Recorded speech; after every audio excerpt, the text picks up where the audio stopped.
11월 1일 목요일 네트워크 뉴스입니다. 가을이 깊어지면서 전남 순천만 습지의 갈대가 절정을 이루며 온통 황금빛으로 물들었습니다.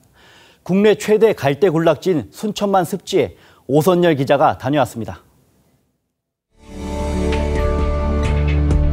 높게 자란 갈대숲이 황금빛으로 물들었습니다.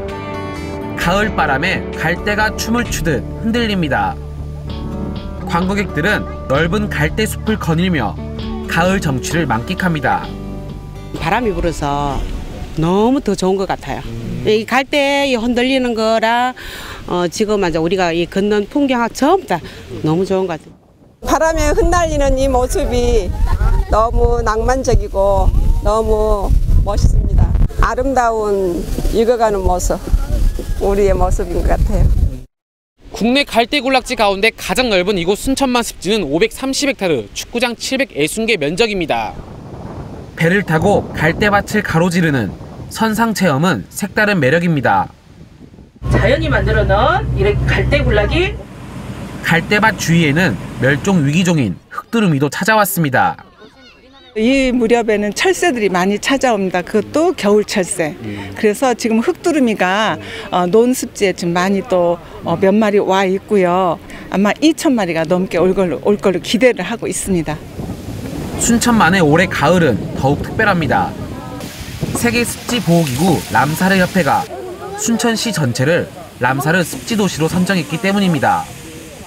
국제적으로 인증을 해주는 람사르 브랜드를 이용해서 6년간 그 퀄리티 높은 그 경제 활성화를 취할 수 있는 여러 가지 제도가 시행될 것 같습니다. 순천만 갈대는 10월 말부터 황금빛으로 물들기 시작해 11월 중순까지 절정을 이룹니다. TV조선 오선열입니다. 러시아 블라디보스토크는 유럽을 잇는 바닷길과 철길의 시작점이자 종착점입니다. 특히 최근 북극 항로까지 열리면서 북방 물류의 중심지로 떠오르고 있습니다. 경북 포항시는 영일만항을 블라디보스토크와 연결해 북방 물류 특화 항만으로 육성할 계획입니다. 정민진 기자입니다. 러시아 블라디보스토크 항구입니다. 크레인이 항구에 정박한 상선에서 컨테이너를 쉴 새 없이 나릅니다. 현대자동차도 이곳을 이용합니다. 화물선으로 자동차 부품을 블라디보스토크까지 운송한 뒤 열차로 러시아 상트페테르부르크 공장에 보냅니다. 바닷길로 43일이 걸렸던 운송 시간을 22일로 줄였습니다.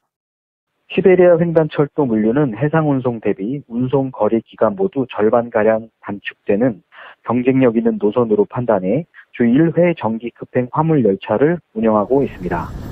블라디보스토크는 시베리아 횡단 열차의 시작점이라 화물 운송의 교두보로 불립니다. 블라디보스토크는 동서양을 잇는 최단거리인 북극 항로의 시작점이기도 합니다. 북극 항로는 유럽까지 40일 걸리던 운송 시간을 30일로 줄일 수 있습니다. 이런 장점 때문에 올해 상반기 러시아 극동 지역 항만 환적 물동량은 9,800톤에 이릅니다. 지난해 같은 기간보다 2.3% 늘었습니다. 지금 북방 항로가 꽉 열린 게 아니고 1년에 며칠 동안 열리고 또 그걸 수빙선이 지나가면서 하는데 앞으로 한 몇십 년 지나면 완전히 열릴 것이다. 국내 컨테이너 항만 가운데 블라디보스토크와 가장 가까운 곳은 포항 영일만항입니다. 영일만항 전체 물동량 가운데 46%가 블라디보스토크를 오갑니다. 내년에 영일만항 인입철도가 들어서면 러시아 물동량은 더 늘어날 전망입니다. 포항시는 러시아 북방물류 거점을 확보하기 위해 영일만항을 특화 항만으로 육성하기로 했습니다.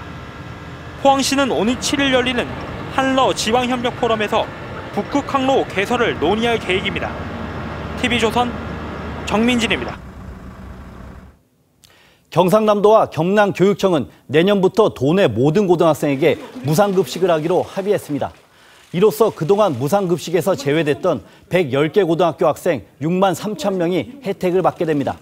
또 경상남도와 경남교육청은 수학여행과 체육복, 교복 구입비 등을 지원하는 무상교육을 오는 2021년 전면 시행을 목표로 내년부터 단계적으로 지원하기로 했습니다. 양구군 산양증식보건센터는 지난달 30일 충북 단양군 소백산 국립공원에 산양 6마리를 방사했습니다. 이번에 방사한 사냥은 2년에서 4년생으로 암컷과 수컷이 각각 3마리입니다. 사냥 증식 보건센터는 백두대간 중부권의 멸종위기 사냥 복원을 위해 소백산 일대를 방사장소로 선정했다고 밝혔습니다. 보건센터는 방사한 사냥에 발신기를 부착해 개체군 형성과 행동 반경, 자연 개체 동화 등을 연구할 예정입니다. 일본 미쓰비시 중공업 강제징용 피해자들의 2차 손해배상 청구 소송 항소심이 재판 시작 4년 만에 선고됩니다. 광주 고등법원은 애초 예정된 선고 기일을 2주 앞당겨 다음 달 5일에 선고하겠다고 밝혔습니다. 재판부는 1심 판결 이후 1년 이상이 지났고 지난달 30일 대법원에서 선고한 신일본제철 소송 쟁점과 이번 소송이 동일하다며 신속하게 판결하겠다고 밝혔습니다. 경기 파주시는 쌀값 안정을 위해 오늘부터 공공 비축 미곡을 매입합니다. 파주시는 군내면 마을 창고 등 4곳에서 올해 생산된 공공 비축 미곡 2,914톤을 매입할 계획입니다. 올해 매입 품종은 삼광과 맛들임 2개 품종입니다. 매입 대금은 수확기인 10월부터 12월까지 산지 쌀값을 반영해 연말에 지급합니다. 행정중심 복합도시 건설청은 정부 세종 신청사 공모 당선작에 히림종합건축사의 세종시티코어를 선정했습니다. 정부 세종 신청사는 연면적 13만 4천 제곱미터에 높이 14층으로 6층인 현재 청사보다 높습니다. 건물은 알파벳 U자 형태로 지어지며 기존 청사와는 다리로 연결됩니다.